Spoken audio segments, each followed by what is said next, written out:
Hello, Northrop staff, and welcome to our part 2 of our Equity PD, Unconscious Bias and Blind Spots. We have a few learning targets for today. Today, we will learn expanded ideas about unconscious bias and blind spots, and also discuss new ideas and wonderings with friends and colleagues. First of all, just a quick overview. We're sure that many of you have heard of implicit bias, unconscious bias, inherent bias. We just want to review what that is and hopefully today offer you some new ideas.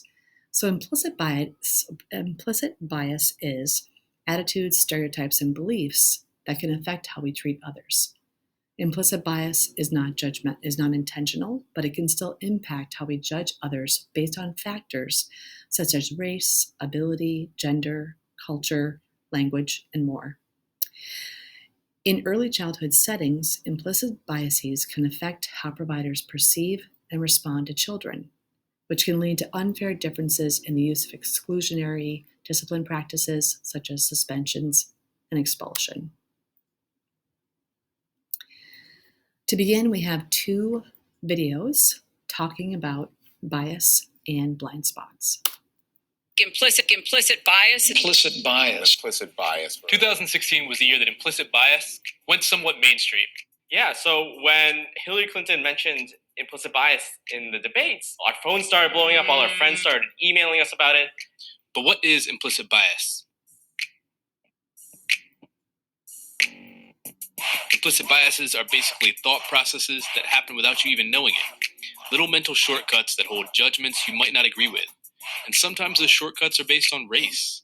First, some clarity. Saying someone has an implicit bias is different from calling someone a racist. The word racist is a highly loaded term, right, here in American society.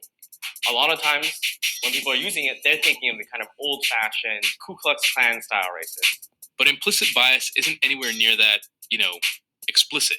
Implicit bias is something that comes out of ordinary mental functioning, out of how the mind normally works. We've all grown up in a culture with media images, news images, conversations we heard at home, our education. Think of that as a fog we've been breathing our whole life. We'd never even realized it, what we were taking in. And that fog causes associations that lead to biases. I somehow know that if you say peanut butter, I'm going to say jelly. That's an association that's been ingrained in me because throughout my life, peanut butter and jelly are together. And in many forms of media, there's an overrepresentation of Black men and violent crime being paired together. And because of that, I actually deep down inside have been taught that Black men are violent and aggressive and not to be trusted, that they're criminals, that they're thugs. With all those associations, I'm not trying to let us off the hook, but in some ways, none of us stood a chance. Starting today, we'll post a video a day dealing with one challenge of understanding implicit bias and its relationship to race and exploring ways we might combat the problem. One more thing, if you're seeing this and thinking that it doesn't apply to you, well, you might be falling prey to the blind spot bias. That's the scientific name for a mental bias that allows you to see biases in others, but not in yourself. We're biased.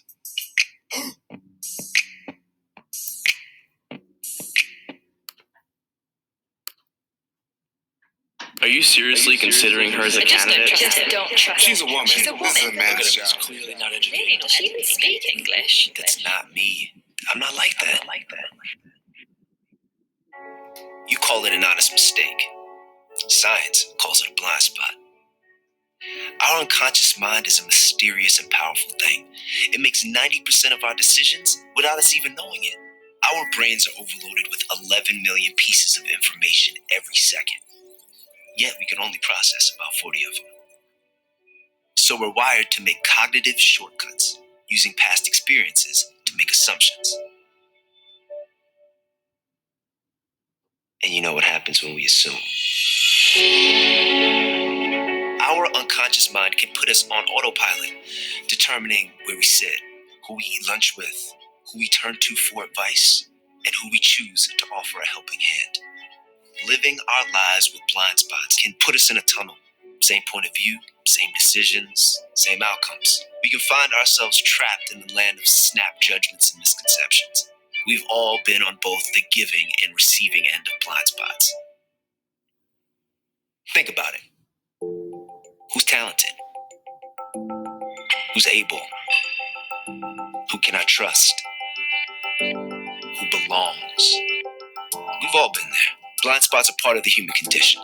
Our choices have consequences for us and the people we interact with. By accepting that blind spots exist, we can stop. Imagine what possibilities exist if we could do it all over again. Different perspectives, inclusive relationships, diverse networks, better outcomes, seeing people for who they really are. People like you with unlimited potential. We all have blind spots. Once you accept that you have them, you can choose to do something about it. It's time to check your blind spots and focus on what's possible.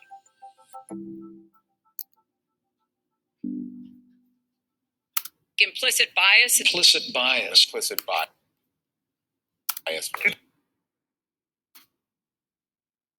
So what we'd like to do now is give you some time to pause and have a discussion with your friends and colleagues. To guide your discussion, we wanted to remind you of constructivist listening guidelines. So in your discussion, each person has equal time to talk, does not interrupt, give advice, or break in with a personal story, agrees that confidentiality is maintained, and focuses on what the speaker is saying to others. And just a quick review of active listening skills: ask open-ended questions, request clarification, be attentive, summarize, paraphrase, reflect feelings, be attuned to feelings, and ask probing questions. You can go ahead and discuss your response to those two videos in any way you like. And also we offer these questions as a springboard. What did you find confusing? What do you think was missing? And what inspired you?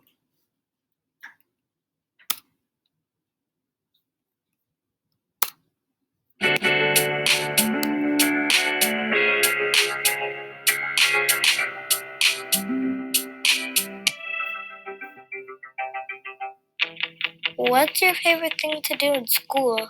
Subtraction. What's your favorite subject in school? My favorite subject in school is math. My favorite thing to do in school is multiplication. I don't think this is a subject or something, but I like reading, like the book reading. What's your favorite color? Ooh, that's a good question. My favorite color is sky blue. What's your favorite color? Well, I'm going to say mostly red. My favorite color is red. What do you do for fun? I like to play games like Monopoly. What do you want to be when you grow up? When I grow up, I want to be a veterinarian because I love animals, except snakes and sharks. I would like to be a veterinarian because if animals are injured, I could heal them. Have you ever did pranks on people? I had a gallon of slime, so I poured a fourth of it on my parents. There is this fight in school, but it was just a food fight. Everyone started flinging corn at everyone for some reason. And everyone's like, oh, I guess we're doing this now. So they just started getting into it. One time I put paint in an empty soap bottle. Now I wanted to prank my mom, and actually I ended up pranking my dad because he used the soap that was in it. What's your favorite thing, funniest thing that happened in school? The last day of school, we were playing Pie Face, and I got pied 5 times. Nice. I think you are 8. I think you're from Austin, Texas. I think he's wearing a red shirt with black shoes and jeans. I think his skin color is peach. Maybe she was born here. I think you're 9.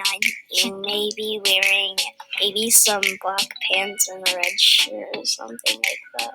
Well, I think you're Spanish. You are 7. I think you're from California. I think you're wearing jeans, a blue shirt, and your skin is peach. You're 8 or 7 years old. I think you have blonde hair. You're wearing a pink shirt and jean shorts, and I think you're Mexican.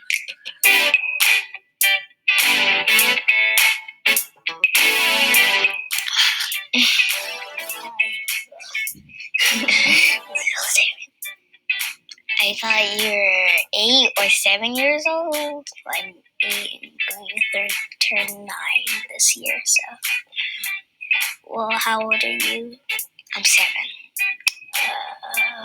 My race is Mexican American and African American. What's your race? American and Indian, so Indian American.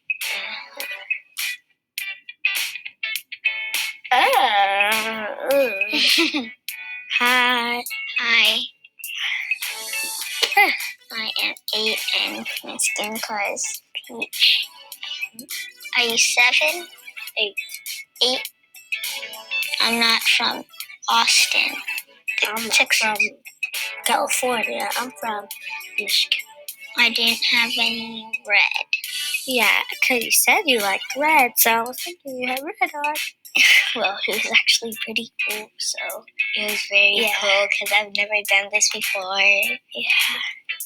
I was surprised. I was off about lots of things. You're a little bit too young to have a girlfriend. I don't know. Just saying. It was nice to meet you. It was nice to meet you too. It was nice meeting you. It's nice meeting you too. High five. Goodbye.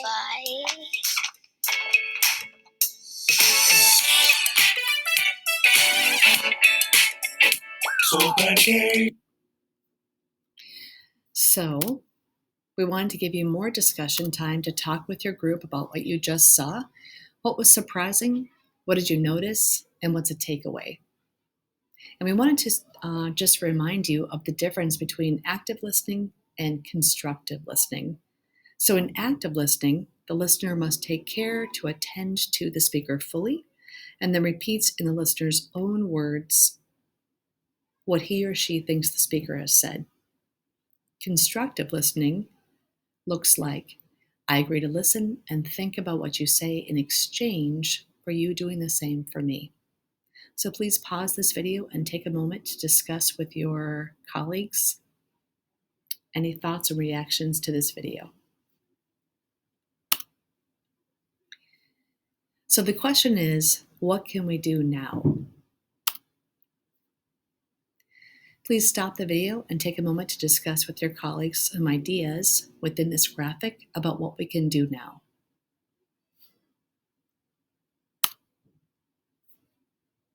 We can also think about what can we do as a staff? What can we do in our educational setting? Please pause the video and take a moment to discuss with your colleagues these ideas. If you're looking for more ideas about what you can do, refer to the email that was sent out to the staff. There are 5 articles attached, also with digital links with lots and lots of ideas of what to do next. Finally, we'd like to leave you with this idea. We all have a gap between how our unconscious mind perceives things and the value we espouse within our conscious mind. Thank you so much for doing this, PD. We think it's important work and we appreciate your time. To get credit for your time, go back to the original email and click on the link to the Google form and fill in our 2-question form, your name and your takeaway.